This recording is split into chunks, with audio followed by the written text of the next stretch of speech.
కానీ కులం పేరుతో కానీ వర్గాల పేరు మీద కానీ గొడవలు తీసుకొచ్చే వాళ్ళని మటుకు మీరు వారికి మీరే బాధ్యతను తెలియచేయాలి.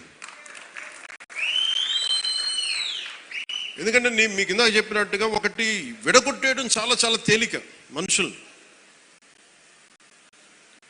ఈ రోజున మనం మాట్లాడుకోవాల్సిన రైతాంగం గురించి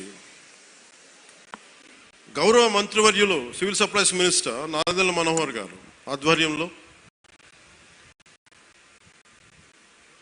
గౌరవ ముఖ్యమంత్రి శ్రీ నారా చంద్రబాబు నాయుడు గారి నేను చాలాసార్లు సందర్భాలు చెప్పాను, ఆయన అనుభవం చాలా అవసరం అని. సో మనందరం ఒక ప్రయాణం చేసాం.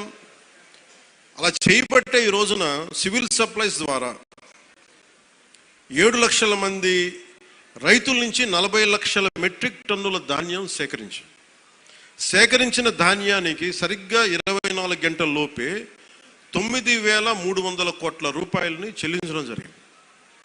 ఇది ఎక్కడైనా సరే మీరు గత ప్రభుత్వంలో ఎంతసేపు దేహి అంటే ముదివి ప్రోయాక్టివ్ గవర్నమెంట్, నారా చంద్రబాబు నాయకత్వంలో ప్రోయాక్టివ్ గవర్నమెంట్ అంటే ఇంతమంది సమిష్టిగా కలిసి కృషి చేస్తేనే ఈ రోజున ఇంత అద్భుతంగా జరుగుతుంది.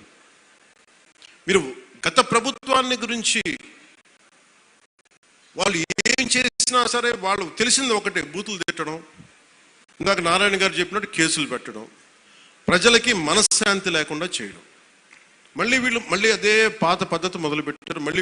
మళ్ళీ పిఠాపురంలో గతం ఎన్నడూ లేని విధంగా మళ్ళీ మీరు స్టార్ట్ చేశారు. ఈ సందర్భంలో ఉన్నత పోలీస్ అధికారుల గారికి, జిల్లా మ్యాజిస్ట్రేట్ గారికి కూడా చెప్తున్నాను, లా అండ్ ఆర్డర్ని కనుక ఎవరైనా సరే పిచ్చిగా కనుక మీరు అభద్రతా భావానికి కానీ ప్రజల్ని చేస్తే అస్సలు ఉపేక్షించొద్దని చెప్తున్నాను. నా మాటలు చాలా మెత్తగా ఉన్నాయి కానీ చేతలు చాలా చాలా గట్టిగా ఉండి గుర్తుపెట్టుకోండి. ఇది మిడివల్ పీరియడ్ కాదు కాబట్టి నా మాటలు చాలా నియంత్రణతో ఉన్నాయి. చేతలు చాలా చాలా గట్టిగా ఉండి గుర్తుపెట్టుకోండి. ఎందుకని మీరు రాజకీయ పరంగా ఏదైనా చేద్దామంటే సంతోషం, మీరు ఒక విమర్శ చేయండి, ఇక్కడ అభివృద్ధి బాగలేదు, ఇంకోటి బాగలేదు, కానీ మీరు కులాల మధ్య మతాల మధ్య గొడవ పెట్టేద్దాం అనుకుంటే వాటిని మెరుగు నేను వ్యక్తిగతంగా చాలా పర్సనల్గా తీసుకుంటాను. ఎందుకంటే I believe firmly in the foundations of our constitution. నేను రూల్లే మాట్లాడతా, రూల్నే అప్లై చేస్తా. అది దయచేసి ఉన్నతాధికారులు